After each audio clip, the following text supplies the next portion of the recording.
Today on the newscast, a big story and a new front in the shadow war between Israel and Iran, as Israel reportedly strikes Iranian vessels at sea. What were these Iranian ships carrying, and why did Israel feel the need to act? Get all the breaking details coming up.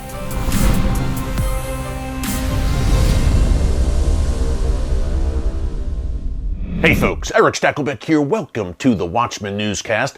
Once again, the behind-the-scenes covert war between Israel and Iran is coming out into the open. Last night, Thursday, March 11th, the Wall Street Journal published an explosive report detailing how Israel, over the past 2 years, has bombed at least 12 Iranian vessels at sea. Now, some background here. These Iranian vessels were bound for Syria, both Iran and Syria, obviously close allies and both mortal enemies of Israel.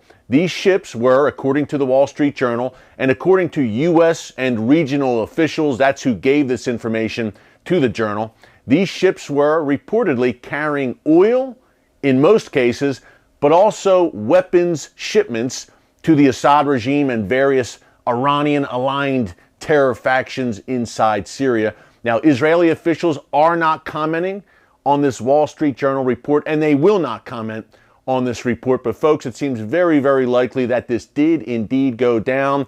Israel used mines, apparently, to halt these ships as they were making their way to Syria. In the Red Sea region and in other areas in the region, these ships were targeted. Iranian vessels, again, and at least 12 of them, according to this explosive, no pun intended, report in the Wall Street Journal yesterday, using mines and stopping that flow of illegal oil coming from Iran to Syria, folks. Illegal in two ways. Number one, the Iranian regime is looking to skirt sanctions, U.S. sanctions that were enforced by the Trump administration that the Biden White House has yet to lift. They say they're not going to lift, but I fear that, yes, they will lift them. We're keeping a close eye on that. But so Iran has been trying to get around those U.S. sanctions, which have really crippled the Iranian economy. They're selling oil to various rogue regimes around the world, and one of their destinations has been their good buddies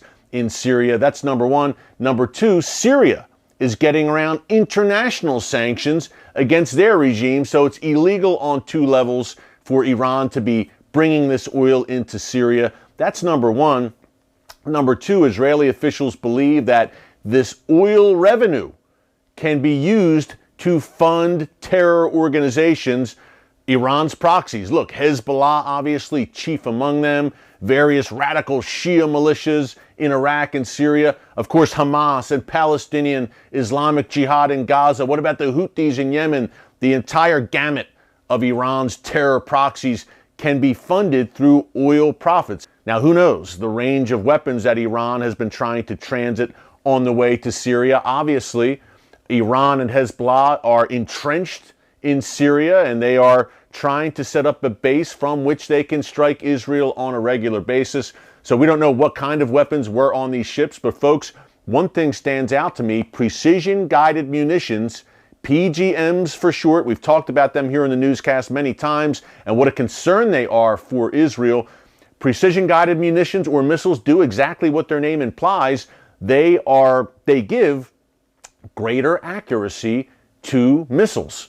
So you're going to hit your target. Iran has been desperately trying to equip Hezbollah in particular with these PGMs so that Hezbollah is not just firing rockets really without a specific destination. And that's dangerous enough, by the way, just firing them into an area.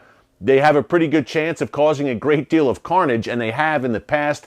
But precision-guided munitions, you will hit your target with precision. So Iran has been trying to send PGM parts to Hezbollah that Hezbollah can then assemble once they arrive. So Israel stopping the oil and the weapons. None of these Iranian ships have been sunk.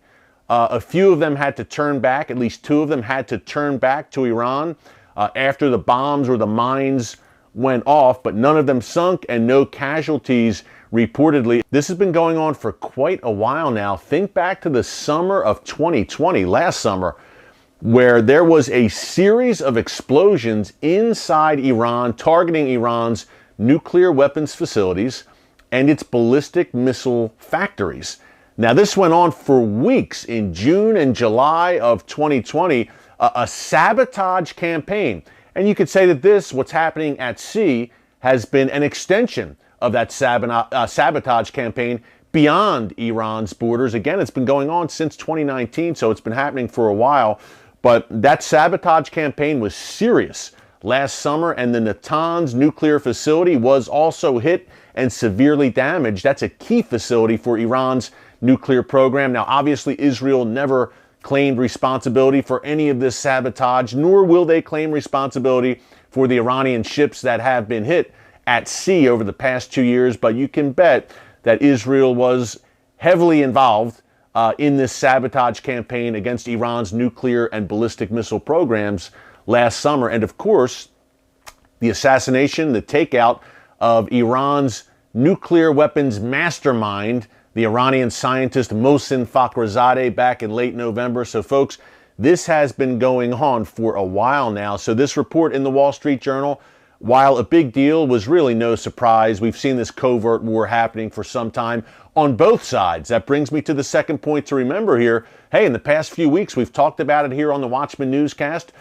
Two incidents in particular that I'm thinking of. Number one, a few weeks back, late February, actually 2 weeks ago today, the MV Helios Ray, it's an Israeli-owned cargo ship, was struck with a mine in the Gulf of Oman as it traveled. It was leaving the Middle East, going from Saudi Arabia to Singapore. Again, it's a cargo ship. It was carrying cars, apparently, bound for Singapore, and it had to stop because an explosion occurred on this Israeli cargo ship, formed 4 large holes in the ship. The Israelis say, look, Iran was behind this. So this is not a one-sided type thing.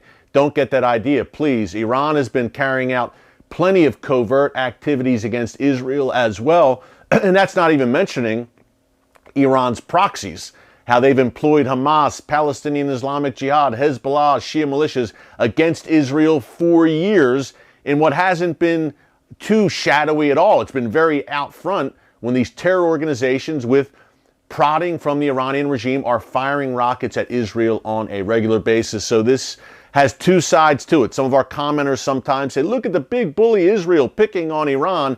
Folks, it couldn't be further from the truth. Israel is preemptively and defensively acting to prepare to protect its citizens. So we had the Helios Ray incident, and then we reported on the newscast last week about this very strange incident, to say the least, of tons and tons, hundreds of tons of sticky black tar washing up, a massive oil spill washing up on Israel's Mediterranean shore. Israel had to shut all of its beaches for a time, a massive cleanup effort, even involving the Israel Defense Forces. Now, Israel was trying to pinpoint the source of this oil spill, and they did.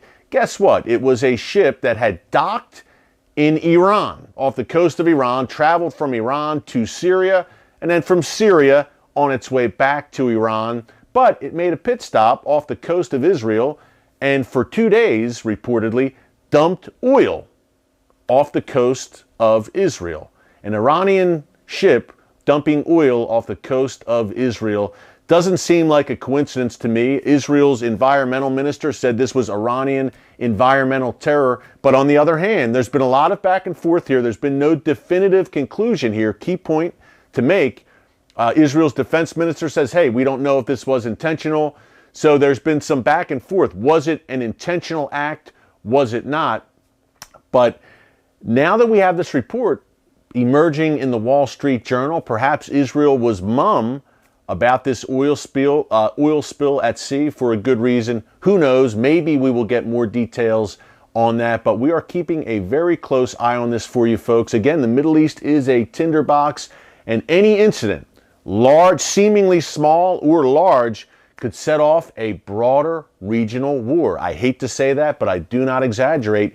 It is a fact, so we will continue to lift Israel up in our prayers And we know that the God of Israel neither slumbers nor sleeps, and that he is still on the throne. So we will continue to be encouraged and have peace about this situation. But here at the Watchman Newscast, this is why we do what we do. We want to bring you frontline reports of what's really going on in the world's most pivotal and chaotic region and how it affects you, no matter where you live. So thanks so much for joining us here every day, Monday through Friday. And until next time, God bless you. And remember, never hold your peace. Hey everyone, thanks for checking out the Watchman Newscast. If you enjoyed this episode and want to see more, make sure you go ahead and hit the like button, click subscribe, and tap the bell icon to turn on notifications for new Watchman Newscast episodes every weekday.